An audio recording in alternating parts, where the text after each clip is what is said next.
La culture mexicaine est l'une des plus belles au monde et elle est très différente de celle du Québec. Notre invité d'aujourd'hui l'a remarqué. Je m'en vais à la rencontre de Lorena Ledesma.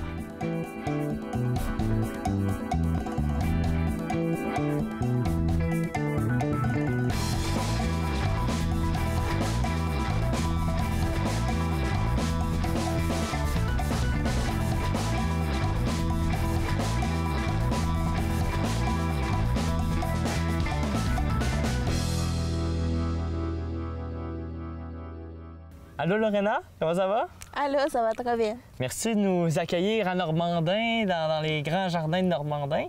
Ça fait plaisir. Donc là, toi, tu nous as préparé, là, avant de commencer la petite entrevue, tu nous as préparé, comment ça s'appelle déjà? C'est des tacos dorados. Les tacos dorados. C'est composé de quoi? Ben c'est une mets full traditionnelle, full facile à faire. C'est dans le fond une tortilla. Et puis tu mets du poulet ou tu le farcis de ce que tu veux. Après ça, tu le fermes puis tu le frites. OK. Fait que dans le fond, c'est comme des tacos, des mini tacos enroulés. Ouais, c'est ça. En gros, OK. Bon, ben, avant de commencer, on va goûter. Oui. Je te laisse en prendre un, moi je vais prendre lui, tiens. Ouais. Vas-y. Tiens. Oh, wow. Puis après ça, tu peux mettre de la crème, de la salade, ou si tu veux la sauce piquante aussi. Oh, miam. Chin.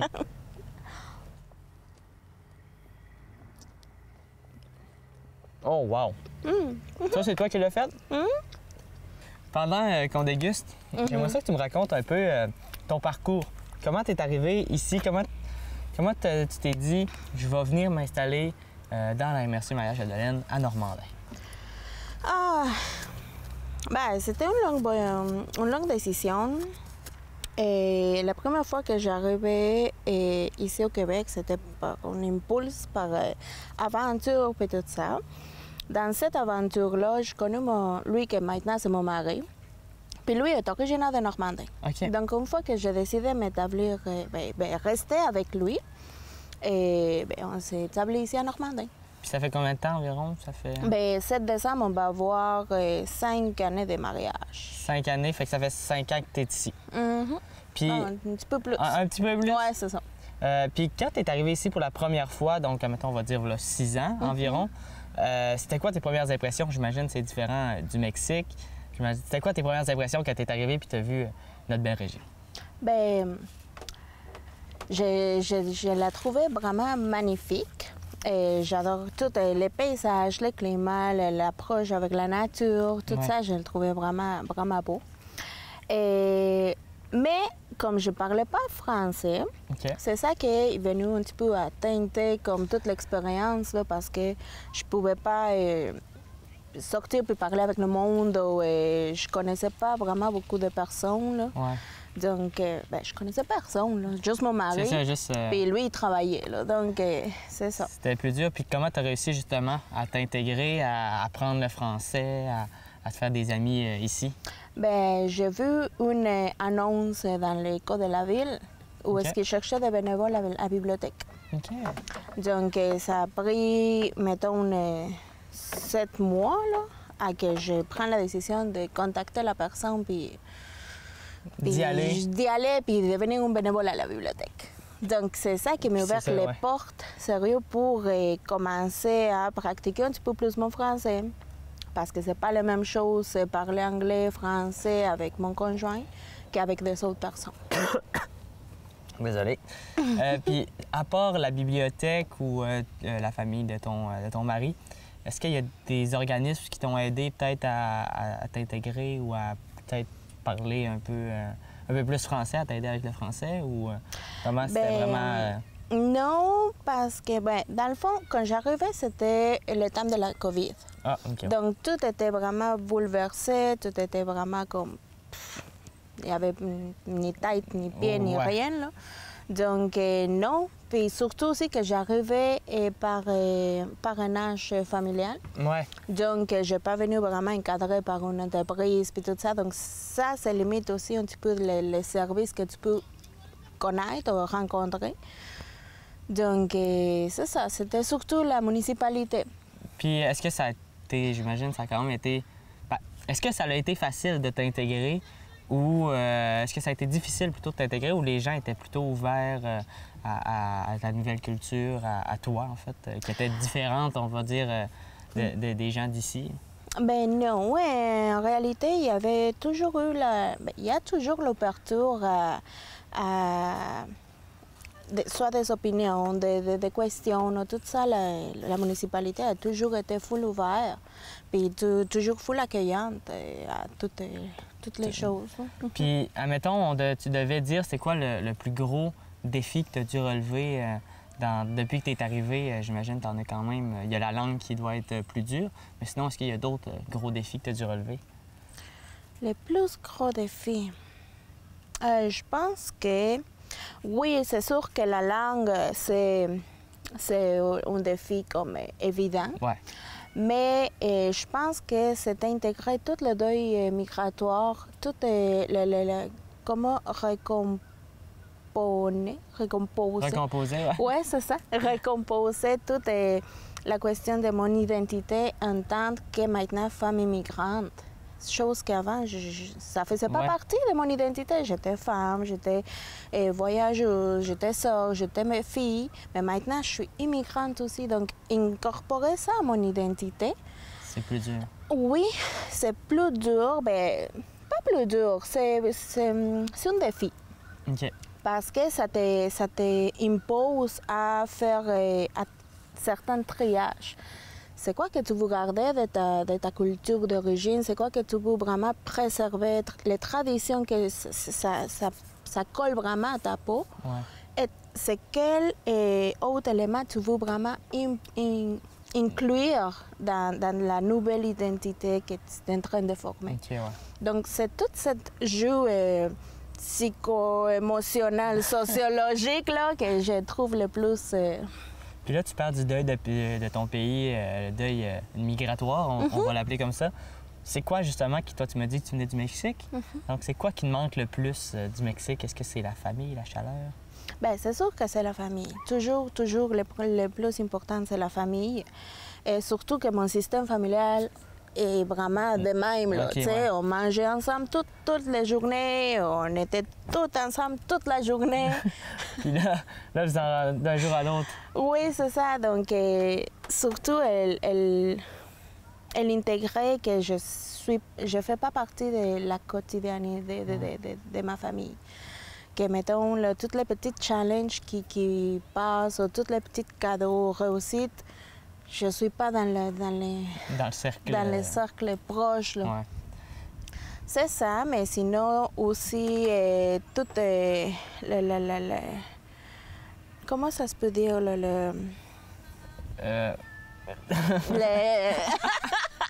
Les supports, mettons, là, ouais. social, en tant que pour vivre les traditions typiques du Mexique. Là. Il y a beaucoup de supports ici, surtout d'avoir des matériaux. Mettons, pour l'hôtel de mort, il faut vraiment une fleur en spécial pour honorer les personnes. Là. Donc, je l'ai trouvé même ici à Normandin. J'ai fait un appel au jardin, puis je lui ai dit, ça me faut vraiment pour mon hôtel de mort. Est-ce que quelqu'un, puis bien plein de monde a répondu, puis tu peux y aller cueillir les fleurs de mon jardin. Puis il y a beaucoup de support, mais c'est pas pareil. Là, fait que le monde était quand même ouvert à t'aider. Puis, fait que les gens ont été... ça a été facile de t'intégrer parce que les gens venaient t'aider. Puis sinon, si on revient un peu ici, depuis que tu es arrivé ici, c'est quoi que tu aimes le plus dans ta nouvelle vie à Normandin? Dans ma nouvelle vie à Normandin, ça sonne full... full épique, non? Les choses que j'aime le plus, je pense que c'est la possibilité de créer, de faire n'importe quoi, là, tu sais. Mettons, là, on voulait faire une posada de Noël pour avoir comme cette sensation de chaleur pour toutes les personnes, immigrantes ou non, là, et avoir comme cette côté-là. Donc, on a s'approché au grand jardin, puis on l'a pu faire ici, puis de savoir qu'il y a vraiment cette entraide entre organismes, entre communautés, entre... Tu sais, c'est quelque chose que j'ai découvert ici, tu sais, que tout est possible, puis il suffit juste de s'impliquer. Puis tantôt, là, tu me parlais de ta famille qui te manque et tout. Est-ce que tu es capable de garder un lien avec eux quand même via l'informatique ou quelque chose, ou tu es vraiment... T'es plus... est-ce que tu voyages des fois, aller les voir et tout? Ou, Oui, ben les deux. Les deux? Je voyage aussi, mais ça fait pas longtemps que j'ai le droit de voyager. OK. C'est depuis 2023 que je peux sortir vraiment d'ici puis aller trouver ma famille. Mais sinon, c'était quasiment tous les jours que j'appelais ma maman. Et avec mes soeurs, c'est plus pour message. Donc... Fait que t'as quand même gardé un bon lien. Quand même, oui. Fait que, malgré que tu sois ici, t'es quand même proche avec eux quand même. Sinon, est-ce que tu peux me parler un peu plus des traditions, des fêtes qu'il y a au Mexique, qu'ici, on ne fête pas vraiment, mais que, bien sûr, tu aimerais peut-être inculper ces traditions-là, ces fêtes-là, dans la culture québécoise? Bah, c'est surtout, ma tradition préférée, c'est le jour des morts. Oui. Ma tradition préférée, c'est ça.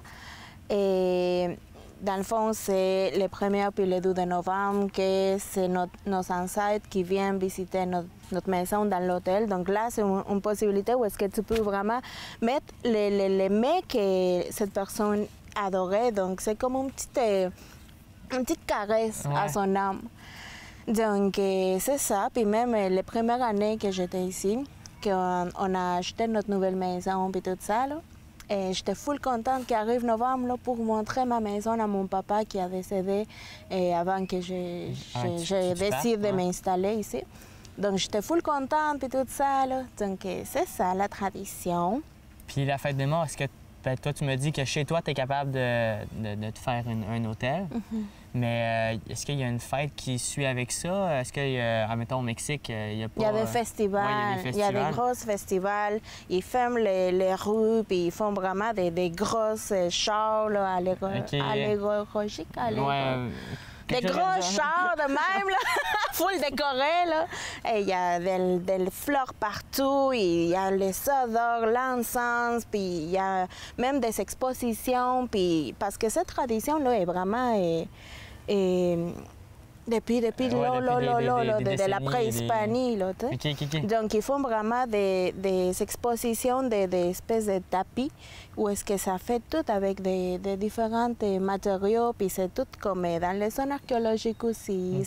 Donc, c'est vraiment tout un mouvement que ça vit dans les fêtes des morts, là. Est-ce que ce serait genre une fête que tu voudrais inculquer ici au Québec? Parce que nous, en novembre, on n'a pas grand-chose. Fait que peut-être que la fêter, ça serait une bonne idée. Ça peut rentrer.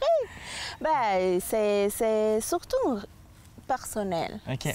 Cette fête, c'est surtout personnel parce que c'est une possibilité où est-ce que tu peux parler, remercier, avoir quand même cette lien avec tes ancêtres. Donc, c'est chaque personne qui peut décider ça. Mais s'il y a des personnes qui sont intéressées, ben oui. On peut venir te voir, puis ben tu vas toutes nous... Puis sinon, on parle encore de culture. C'est quoi la plus grosse différence culturelle que tu as remarquée entre en fait, on va dire la plus grosse différence en général entre le Mexique et le Québec, ici, la région? OK. La plus grosse différence... Une grosse question. Une grosse question. Non, je pense que... T'es proche à dire comme on avait parlé l'autre jour. Mais là, ouais, c'est ça. Je pense que c'est surtout comme à niveau social. Comment ici sont...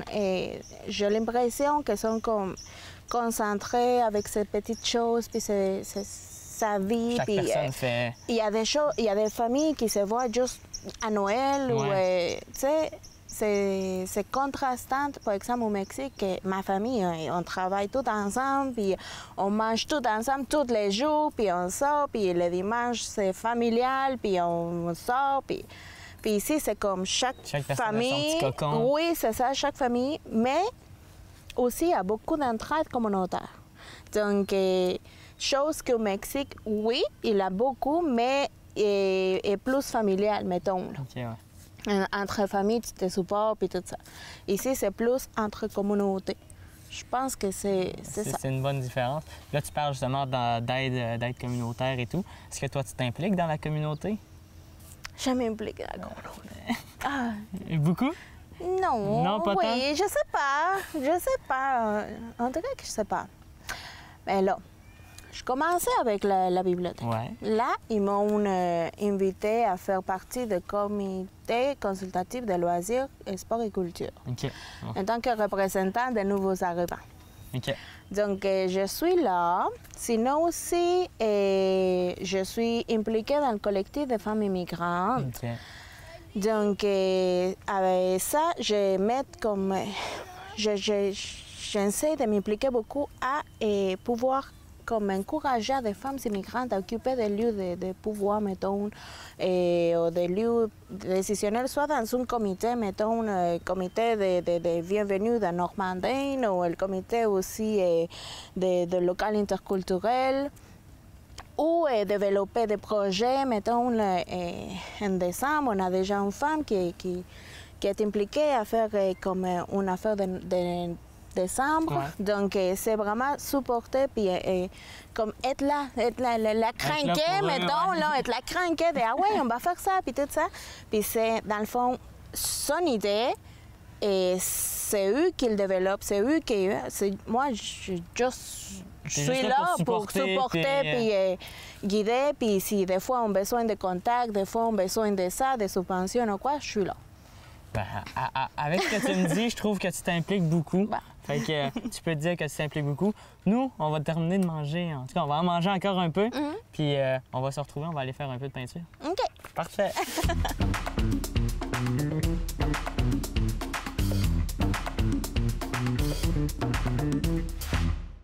Bon, Lorena, nous, on a déjà commencé à faire notre petite peinture expressive et tout. Ben ouais.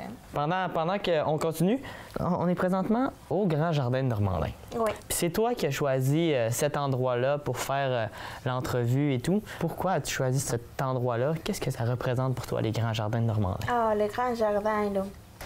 C'est un endroit où est-ce que tu peux venir te relaxer ou tu peux faire des événements, par exemple, ici dans le local là, qui est ici, Ouais. là, il est loose. Et c'est là qu'on a fait beaucoup des événements pour des personnes immigrantes. OK. Donc c'est purement bénévole et sont vraiment inspirantes. Est-ce que tu aurais peut-être une petite anecdote, une petite histoire à me raconter qui s'est passée ici au jardin ou dans les environs?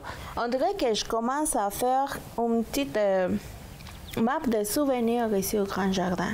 Là-bas, c'est le premier événement qu'on a fait pour des femmes immigrantes. Donc, c'était un pique-nique, puis ils sont venus des femmes d'Alma, de Roberval, de Saint-Félicien.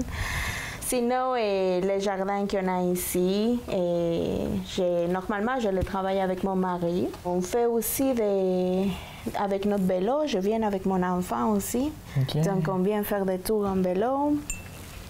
Et sinon, c'était ici qu'on a fait la posada de Noël dans le local, puis on a fait aussi des baby showers, puis des affaires pour OK. des personnes immigrantes. Tu fais comme une carte d'activité, c'est ça que tu me disais? Des souvenirs. De souvenirs, c'est ça? Oui. Puis c'est une grosse carte ou c'est... Il commence à se construire. Elle commence à se construire tranquillement, mais sûrement. Notre entrevue, ça va se rajouter. Oui. Si tu devais donner d'autres idées d'activités ou d'endroits à visiter à d'autres immigrants ou de nouveaux arrivants qui arriveraient dans la région, ce serait quoi, mettons, ton top 3-4? Le musée de Bilodeau, sinon la 9e chute, ça c'est vraiment beau. Talbanel, ça. OK, oui. Et si t'aimes ça, la plage, Île aux Trembles, la petite femme Horace pour aller cueillir des bleuets, sinon aussi dans les bois, cueillir des bleuets dans les bois.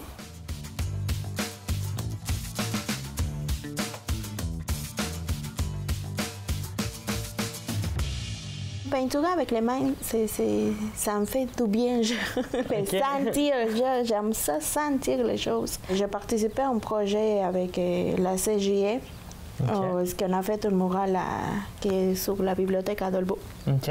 C'était vraiment comme une possibilité à vraiment m'éclater puis me sentir, genre, je marchais nous pieds sur le mural. Puis c'était tellement, j'aime ça. Si tu avais des conseils à donner à des nouveaux arrivants qui voudraient venir s'installer en région, ce serait quoi ton plus gros conseil que tu aurais à leur donner? C'est correct de sentir les émotions. Nous ne sommes pas toutes seules. C'est vrai. Nous ne sommes pas toutes seules. Tout le monde a des émotions, tout le monde a des choses à partager, des choses à vivre. Expérimenter cette émotion-là, tu vas trouver vraiment comme si un petit trésor caché, là. Puis faire de cette douleur, faire de cette besoin, faire de cette vulnérabilité, fais de quoi? Si tu veux le faire avec de l'art, si tu veux le faire avec une implication, si tu veux le faire avec l'écriture, si tu veux le faire n'importe quoi, mais laisse pas les choses en dans toi. Ouvre-toi.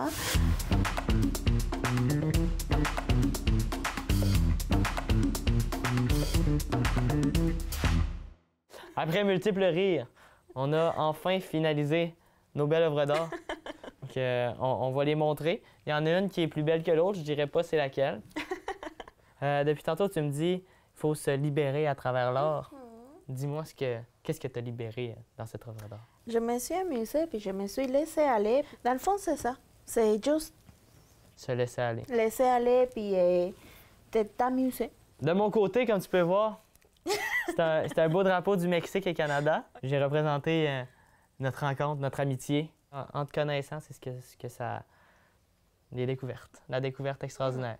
On va conclure là-dessus. Merci beaucoup d'avoir accepté de parler de tout, de parler de toi, de parler du Mexique, puis d'avoir participé à l'émission.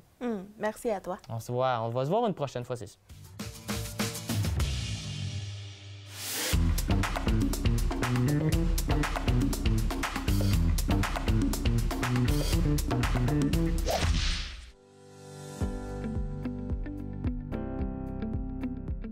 Bonjour, mon nom c'est Lorena et moi je participe au collectif pour faciliter, organiser puis faire des activités interculturelles qui favorisent le rapprochement entre la communauté d'accueil et les femmes immigrantes. Je m'implique dans le collectif parce que je trouve tellement important de nommer les enjeux que comme femmes immigrantes on vit et parce que c'est important de collaborer dans la communauté d'accueil puis pouvoir créer un dialogue des deux côtés pour enrichir toute la dynamique communautaire. Mon nom c'est Diana Munoz. Moi, je suis impliquée dans le comité local ici. On organise les activités pour les immigrants ici au local, pour partager de nouvelles repas, aussi des soirées pour danser al mode à nous, parce que les Québécois c'est différent à nous. Et ça nous aide beaucoup à nous impliquer, à voir qu'il y a plusieurs de personnes comme nous, que parfois on se sent toute seule, mais on est plusieurs de personnes comme ça. Je m'implique dans le collectif à créer des activités qui vont viser surtout les traditions. Donc, on a créé la posada de Noël, on a créé des choses de Halloween, l'hôtel de mort et tout ça. Donc, on favorise les partenariats avec différents organismes. Et aussi, avec la municipalité, on a une belle communication pour favoriser la présence de la voix des femmes immigrantes. On partage toute l'information à tous les membres du collectif sur des activités, des ressources. Je le fais parce que quand je suis arrivée ici, j'étais toute seule. Personne ne parlait espagnol pour moi, c'était difficile pour moi. Je connais Lorena après, je connais le collectif et je m'impliquais parce que je veux avancer dans mon français. Un moment qui était vraiment beau, c'était surtout dans la posada de Noël. Parce que en tant que femme immigrante qui vit dans un nouveau pays, et pouvoir partager cette tradition à nos enfants, puis pouvoir savoir qu'eux ils profitent, mettons, d'une piñata, puis savoir qu'ils ont cette charge culturelle aussi, qu'on peut partager avec eux, Même si on n'est pas dans notre pays d'origine, c'est vraiment important, puis c'était tellement beau voir les enfants. Et mettons, cette fois-là, c'était de Mexique, là, qui jouaient avec la piñata, mais aussi des enfants des autres pays, ou les enfants aussi de la communauté d'accueil partageaient cette tradition-là. C'était vraiment enrichissant. No tengan miedo de implicarse, no tengan miedo de equivocarse, porque de esas cosas se aprenden. Y un día todos los que están adaptados fueron como nosotros y bueno, dejaron el miedo y hoy en día son ya adaptados a la sociedad. Entonces, no tengan miedo, ese es mi consejo. El savoir qu'avec mes actions, el savoir qu'avec le cheminement, on ouvre des portes, on ouvre des possibilités pour plusieurs personnes.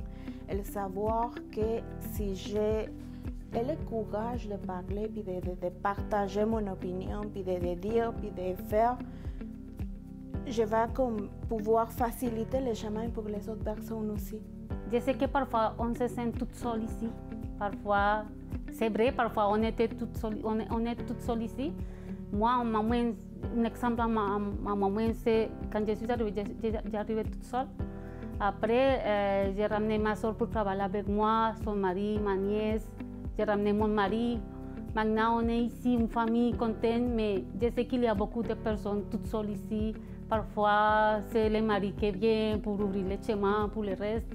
Mais on est là pour vous aider. On est là pour vous impliquer aussi. On est là pour, on est là pour vous.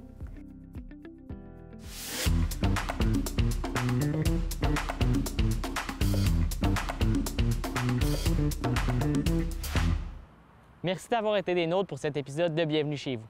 Merci également à Lorena pour le bon petit pique-nique et bien sûr pour avoir pris le temps de nous partager son histoire. À la prochaine!